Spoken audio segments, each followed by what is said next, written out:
আমি অসীম এক্সচেঞ্জার।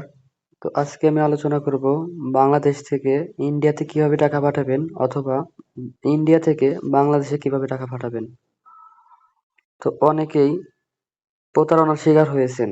অনেক জায়গায় বেশি টাকার লোভ দেখিয়েছে অথবা তাদের লোভে পড়ে প্রতারণার শিকার হয়েছেন। তো আজকে আমি আপনাদের বুঝিয়ে দেব যে কিভাবে টাকাটা লেনদেন করবেন। তো ইন্ডিয়া থেকে যারা টাকা পাঠাবেন তো তাদের ক্ষেত্রে প্রথমে আমার সাথে আগে কন্ট্যাক্ট করে নেবেন, শিওর হয়ে তারপর আমার ইন্ডিয়ান অ্যাকাউন্ট নেবেন, ইন্ডিয়ান অ্যাকাউন্টে টাকা পাঠাবেন। ইন্ডিয়ার অ্যাকাউন্ট যেমন ফোনপে, গুগল পে, পেটিএম, যে কোনো একটা অ্যাকাউন্টে টাকা পাঠালেই হবে। পাঠিয়ে আমাকে স্ক্রিনশট দিবেন। বাংলাদেশে যাকে টাকা পাঠালেন তার বিকাশ অথবা নগদ নাম্বার দিবেন, তাকে পেমেন্ট করে দেওয়া হবে।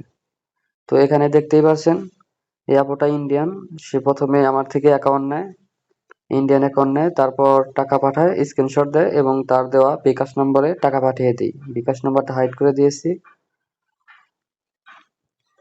তো এভাবেই টাকা পাঠানো হয়।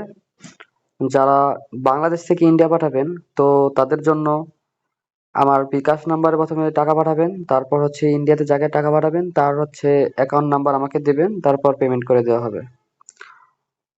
তো ভালো লাগলে ভিডিওটি শেয়ার করবেন, সাবস্ক্রাইব করবেন আর স্ক্রিনে দেওয়া নাম্বারে আমার সাথে যোগাযোগ করবেন। ধন্যবাদ।